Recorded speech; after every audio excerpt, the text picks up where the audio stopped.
For now, Salamat po. gusto ko pong magkapagtanong naman kay Mr. De La Serna. Sir. So, unang tanong, sir, kaugnay po ng recent raid ng PAOK at saka NBI. Nakapunta na po ba kayo doon sa Tuba, Benguet?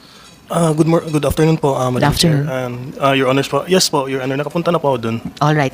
Nabisita nyo na po ba yung bahay ni Attorney Roque doon? Yung sinasabing meron siyang interest in that house? And if so, pwede nyo bang i-confirm na yung bahay sa raid ng PAOK at NBI ay bahay na may kinalaman si Attorney Roque?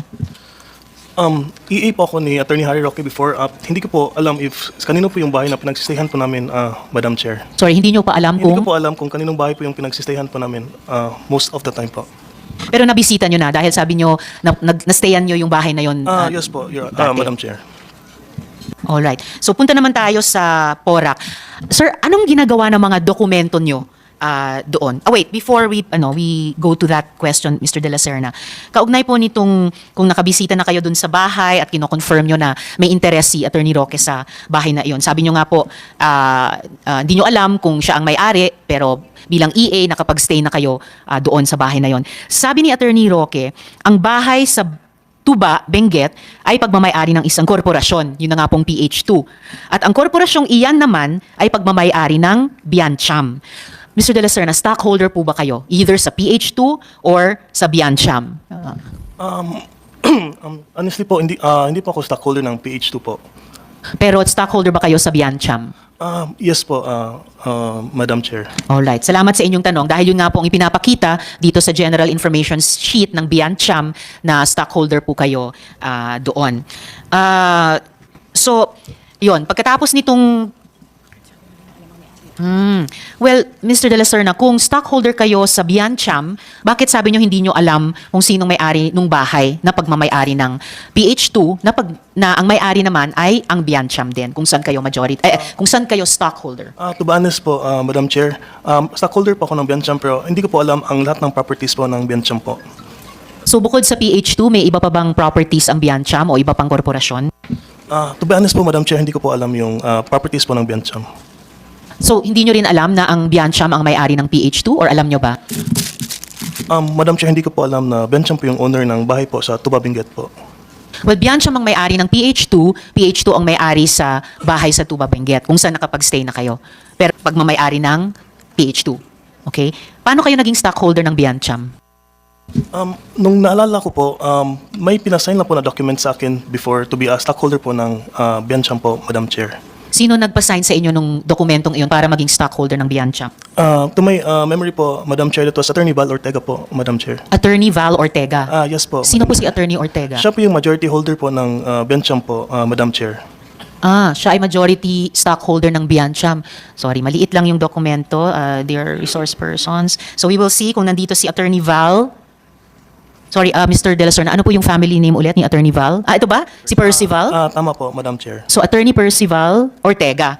Alright. So, si Attorney Percival Ortega. Bang incorporators ng Biancham? Kilala ko po si Attorney Val Ortega po, Madam Chair. Alright. Kilala nyo ba yung tatlo pang incorporators ng Biancham?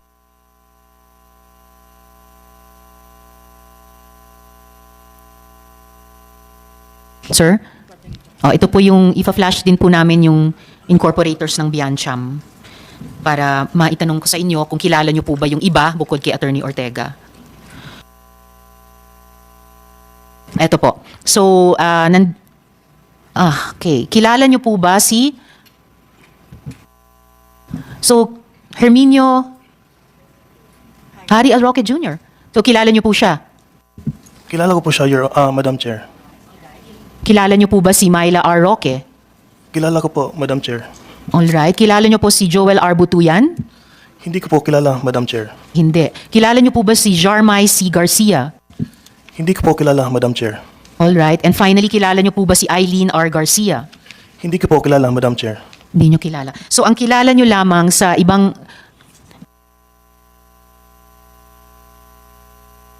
Alright, that's right, that's right. So, sa mga incorporators, ang kilala nyo lang ay sina Herminio Harry L. Roque Jr. at Myla R. Roque sa Biancham. Tama po, Madam Chair. Alright. Tapos dun sa stockholders, ang kilala nyo pa lang sa mga naitanong ko pa lang sa inyo ay si Attorney Ortega. Tama po, Madam Chair. Alright. So, mamaya baka maitanong ko sa inyo yung tatlo pang stockholders sa Biancham. Okay. So, for now, dako naman tayo sa PORAC. Ano pong ginagawa ng mga dokumento nyo doon sa PORAC? Nakita po yung mga documents ko po sa Pogo facility po sa PORAC po kasi doon po ako nakikistay po, Madam Chair. I am currently a student pilot po sa isang flying school po in Pampanga po. Alright. So, nakikistay kayo doon sa Pogo Hub sa PORAC. Tama po, Madam Chair. And student pilot kayo ngayon sa Pampanga. Saan dun sa, kasi malaki yon, halos 8 hectares, Pogo Hub sa PORAC. Saan po kayo eksakto doon sa malaking Pogo Hub na iyon nakatira? At hanggang ngayon ba nakatira kayo doon? No po, Madam Chair. To be honest po, Madam Chair, sobrang laki po ng, hindi ko pa alam gano'ng kalaki yun, pero may isang room lang po ako doon na parang boarding house po, kumbaga po yung pinagstayan ko po doon, Madam Chair. Okay. Kami po ni na Sen Sherwin nakapasok doon pagkatapos ni raid ng PAOK na ocular inspection namin yon. Banda saan doon? Katabi ba nung parang mga villas nung mga Chinese bosses? Katabi ba ng yung mga building doon kung saan ginagawa yung Pogo operations? Katabi ba ng firing range? Saan banda roon? To be honest po, Madam Chair, hindi ko alam saan yung villa, saan yung Pogo facilities or yung... Yeah. Sorry, Mr. De La Serna, I stand corrected. Yung tinatanong ko sa inyong mga landmarks ay sa Bamban, sa PORAC pala. At least pwedeng i-describe nyo ba ano yung mga katabi nyong building doon sa room or boarding house nyo? Actually, mas malaki pa po yung PORAC sa Bamban. Yung PORAC ay mga 10 hectares. So, kumbaga, ano po yung landmarks doon sa boarding house o room na kung saan kayo nakikistay? Sa room po, kung saan po nakikistay, kami po yung first building po. First building. Pero ngayon, built up na po kasi yun eh. May 40 plus buildings yun. Sabi nga po ng mga tao, mas maraming buildings pa sa PORAC kaysa sa buong Buendia. I'm so sorry po, Madam Chair. Hindi ko po alam po yung binibuild po doon kasi hindi mo na ako lumalabas sa room ko po doon. Hindi kayo lumalabas sa room nyo? Paano kayo pumupunta sa room Pag nyo? andun po ako sa area na yun, sa room lang po ako, never po akong lumabas. Pag lumabas po ako, either mag-aral, ganun lang po ako. Never po akong lumabas sa room ko for any other reason po. Okay, or student pilot kayo. So, paano kayo nakakarating dun sa boarding house sa loob ng PORAC Pogo Hub? At paano kayo nakakalabas doon? Nag-drive po ako, Madam Chair. Nagda-drive kayo? Anong dinadrive nyo? Toyota Fortuner po, Madam Chair. So, pagpasok at paglabas nyo dun sa boarding house sa Pogo Hub sa PORAC, ano yung, syempre, nakadilat ang mata nyo habang nagda-drive kayo, paloob at palabas. So, ano yung nakikita nyo na maaring, na alam nyo, okay, dito ako liliko, dito ako lalabas, or dito ako I papasok? understand na po, Madam Chair. Sorry? I understand na po your question. Pagpasok ko po sa gate, Madam Chair, puro building lang po yun. Tapos, sa second gate po, may building po yun. Yun na po ang aking boarding house po. Okay, so, dahil pagpasok nyo sa gate, may mga buildings, then may second gate. So, based on lumiliko kayo sa dire-diretso ba hanggang sa boarding house or lumiliko kayo sa kaliwa or sa kanan? First gate po, tapos turn left to the second gate.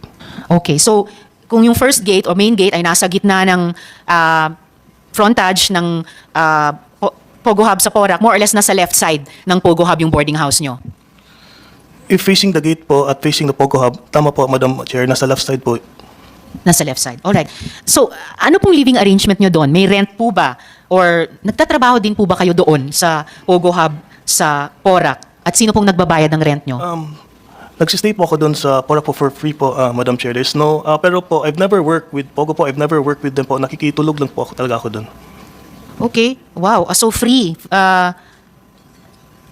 Na free lang kayo tumitigil doon. Well, nakapagtataka po talaga na nakikitira kayo doon loob ng Pogo Hub.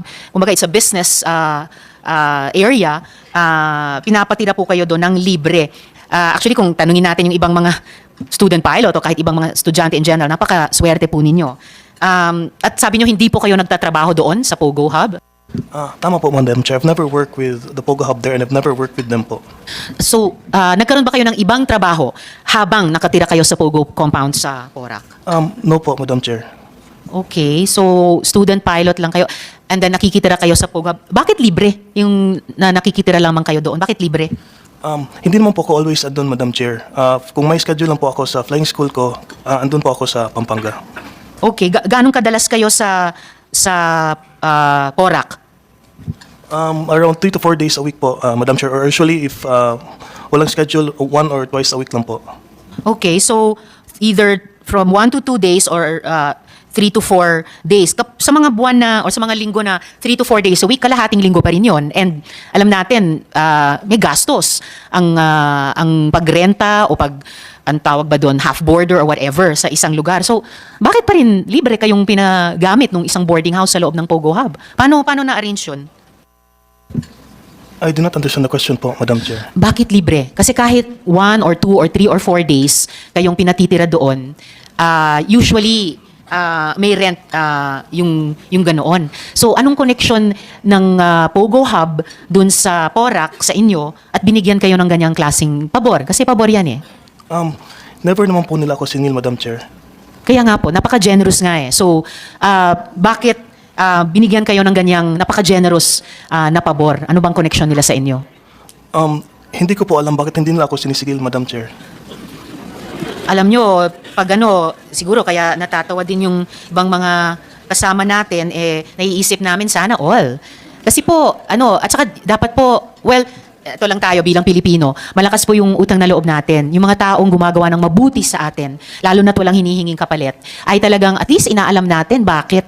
Para, di ba, yung pagtanaw natin ng gratitude sa kanila. At siguro, paghanap ng paraan na suklian sila sometime later in our life, alam natin ano yung bakit at ano yung magnitude nun. Ayun, anyway, yung mga dokumento nga na dokumento nyo nakita sa Porac, related sa inyo at kay Attorney Roque. Paano nyo po unang nakilala si Attorney Roque? Nakilala ko po si Attorney Roque through my mother po. Dati pong barangay captain ang mother ko sa barangay po namin sa Bohol po. Tapos nag-request po ang barangay namin ng isang project po which was funded to the office of Attorney Harry Roque when he was still a congressman po. Nag-inauguration po sila sa Bohol. Doon ko po na-meet si Attorney Harry Roque po, Madam Chair. Alright. So, si Attorney Roque ba ang nagpakilala sa inyo dun sa may-ari o management ng Pogo Hub sa Porac? Yes po, Madam Chair. Right? Ano ang mga pangalan nila nung ipakilala kayo sa isa't isa ni Attorney Roque? Ang na-meet ko lang po, Madam Chair, is Miss Cassandra Leong lang po. Okay, so na-meet nyo po si Cassandra or Cassie Leong. Wala na po kayong ibang nakilala na boss doon sa Pogo Hub sa Porac? Wala na po, Madam Chair. Alright. And then, ano naman ang history ng working relationship nyo ni Attorney Roque? Ano pong trabaho nyo sa kanya? Nag-start po ako as social media po ni Attorney Roque po. Tapos naging EA niya po ako nung nagpunta po ako sa Malacanang until nag-resign po ako sa kanya last year to pursue my career in the aviation po, Madam Chair. Alright. Nagtrabaho pa po ba kayo kay Attorney Roque pagkatapos nilang umalis sa Malacanang? And if so, anong trabaho po iyon? Yes po, Madam Chair. Part po ako ng campaign team po ni Attorney Roque po. Alright. Are you still under the employ of Attorney Roque? No po, Madam Chair. And then, ano naman po ang partisipasyon o trabaho ni Attorney Roque para sa Pogo? Sa pagkakaalam ko po, Madam Chair, siya po yung legal lawyer po ng isang company po na hinahandle niya po doon. Aling company? Sa pagkakaalam ko po, Madam Chair, Whirlwind po yun. Whirlwind. Alright. Sige, kanina itinanong ko po sa inyo kung bukod kay Cassandra Leong, nakilala nyo pa yung ibang mga boss sa Lucky South 99. To continue, noong magkatrabaho kayo ni Attorney Roque, pinakilala ka ba niya sa ibang mga incorporator o boss ng Lucky South 99? Tanungin ko ito ulit sa inyo, specifically one by one, para lang if ever maalala nyo, masagot nyo sa komite. Pinakilala ba kayo ni Attorney Roque kay Julian Linsangan M. III? Hindi ko po siya kilala, Madam Chair. Pinakilala ba kayo ni Attorney Roque kay Ronelyn B. Baterna? Hindi ko po siya kilala, Madam Chair. Hindi rin. Pinakilala ba kayo ni Attorney Roque kay Edwin C. Ang? Hindi ko po siya kilala, Madam Chair. Hindi rin. Pinakilala ba kayo ni Attorney Roque kay Marion Ryan Ochua? Hindi ko po siya kilala, Madam Chair. Hindi rin. Pero ipinakilala kayo ni Attorney Roque kay Catherine Cassandra L. Ong? Pinakilala po, Madam Chair. Siya, pinakilala. Pinakilala ba kayo kay Sam C? Hindi ko po siya kilala, Madam Chair. Okay. Pinakilala ba kayo kay Heidi Corinne B. Uy? Hindi ko po siya kilala, Madam Chair. Hindi. Pinakilala ba kayo kay Ninia Myra H. Cervantes? Hindi ko po siya kilala, Madam Chair. Hindi. Pinakilala ba kayo kay Mercedes P. Macabasa? Hindi ko po siya kilala, Madam Chair. Pinakilala ba kayo kay Michael Bryce B. Mascarenas? Hindi ko po siya kilala, Madam Chair. Pinakilala ba kayo kay Stephanie B. Macarenas? Hindi ko po siya kilala, Madam Chair. Pinakilala ba kayo kay Rodrigo A. Bande? Hindi ko po siya kilala, Madam Chair. Pinakilala ba kayo kay Xiang Tan? Hindi ko po siya kilala, Madam Chair. And last but not the least, pinakilala ba kayo kay Jing Gu? Hindi ko po siya kilala, Madam Chair. So, hindi po kayo ipinakilala ni Attorney Roque sa lahat nitong mga incorporator o boss ng Lucky South 99 except for Catherine Cassandra Elong. Siya lamang. Alright po. Ito, meron akong tanong galing muli kay SP Pro Temp. Sinong nag-finance ng tuition nyo sa pilot school? Kasi ano pong income nyo na paano nyo na-afford yung tuition na iyan? Yung family ko po nagpe-finance sa pilot school ko, but sa understanding ko po, kailangan ko pong ibalik yun pag naging pilot po ako, Madam Chair. Kailangan yung ibalik sa pamilya nyo? Yes po, Madam Chair. Okay, so bukod dun sa ang tawag doon, yung papauna ng pamilya nyo sa tuition nyo, nababayaran nyo rin, meron pa ba kayong ibang income na ginagamit dito sa tuition? Wala na po, Madam Chair. Okay, so na-afford nyo dahil ina-advance muna ng family nyo? Tama po, Madam Alright, Chair. and then babayaran nyo. Okay, masasabi nyo po ba na kaya kayo pinatira sa Pogo ng libre ay dahil pinakilala kayo ni Attorney Roque kay Cassie Leong? Pakiulit po, Madam Chair. Dahil ba pinakilala kayo ni Attorney Roque kay Cassie Leong, kaya pinatira kayo ni na Cassie Leong sa Pogo Hub nila ng libre? To be honest po, Madam Chair, pinakilala po ako ni Attorney Roque kay Ma'am Cassandra Leong po. Pero ako po yung humingi ng favor kay Madam Cassandra Leong na magstay po sa Porac po. Kayo yung humingi ng favor. Yes po, Madam Chair. Paano nyo po naisip gawin yun? Nung pinakilala po ako ni Attorney Roque po, naghanap po ako ng pagstayhan po sa Pampanga po. Timing po na meron po silang lodging houses in Porac po. Ano nyo nalaman na may lodging house sila sa loob ng Pogo Hub? Hindi ko po alam na nasa Pogo Hub po siya, pero alam ko po meron po silang lodging houses po, Madam Chair. Ang alam nyo ay may Pogo House, may lodging houses in general sina Cassie Leong. Paano